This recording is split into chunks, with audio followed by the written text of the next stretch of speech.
Assalamualaikum warahmatullahi wabarakatuh. Kami kelompok 1 Sejarah Islam Asia Tenggara, kelas PIAUD 6B, yang beranggotakan dengan saya sendiri Ratna Anggiana dan rekan saya Dewi Rofido.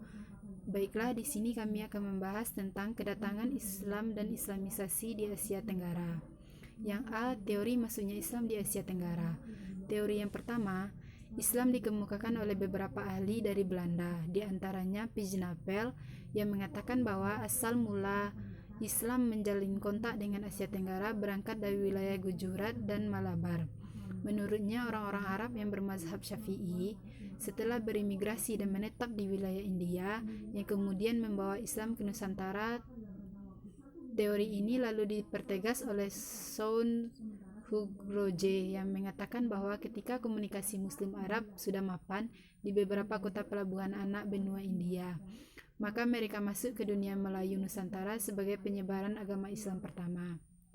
Teori yang kedua disampaikan oleh Fatimi yang memberi kesimpulan bahwa Islam masuk Asia Tenggara, terutama Nusantara, berasal dari Bengal atau Bangladesh.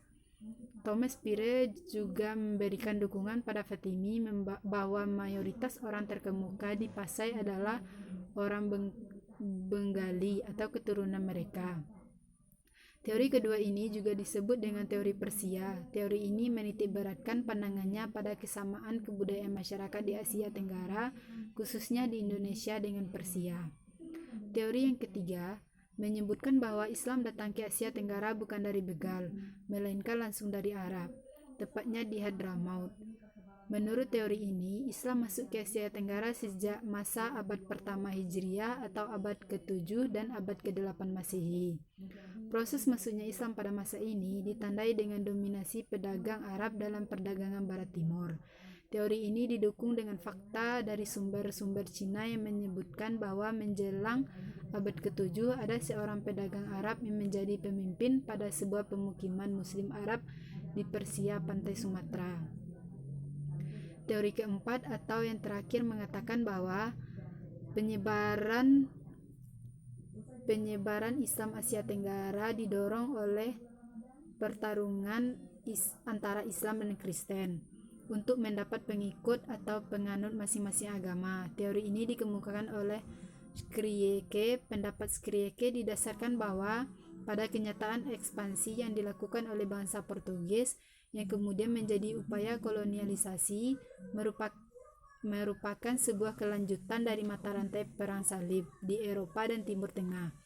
Menurutnya, petualangan yang dilakukan oleh bangsa Portugis ke Asia merupakan ambisi dan keinginannya untuk mencapai sebuah kehormatan dan kombinasikan dengan semangat keagamaan. Selanjutnya, B. Jalur masuknya Islam di Asia Tenggara. Menurut Uka Chandrasasmita, proses masuknya Islam ke Asia Tenggara yang berkembang ada 6 proses.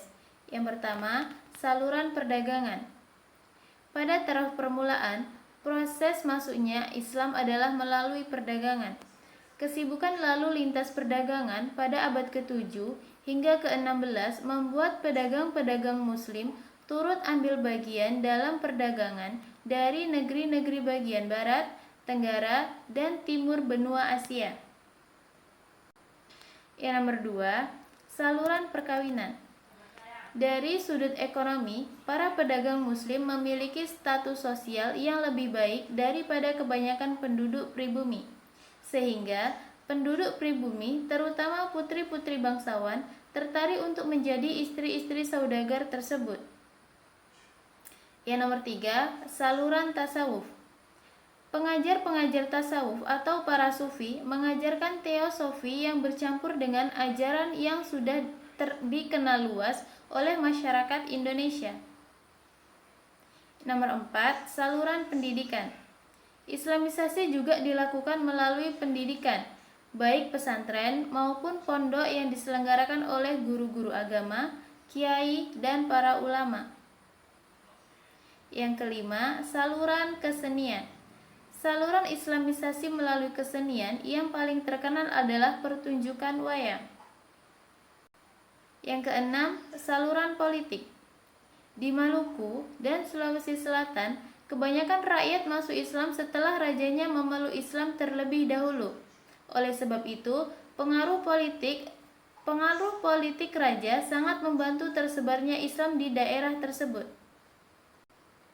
Selanjutnya, C. Faktor pendukung masuknya Islam di Asia Tenggara.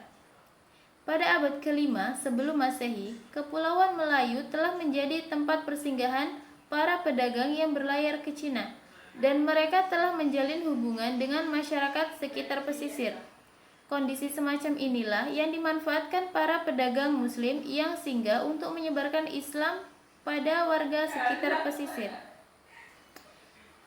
Mungkin itulah yang dapat kelompok 1 sajikan.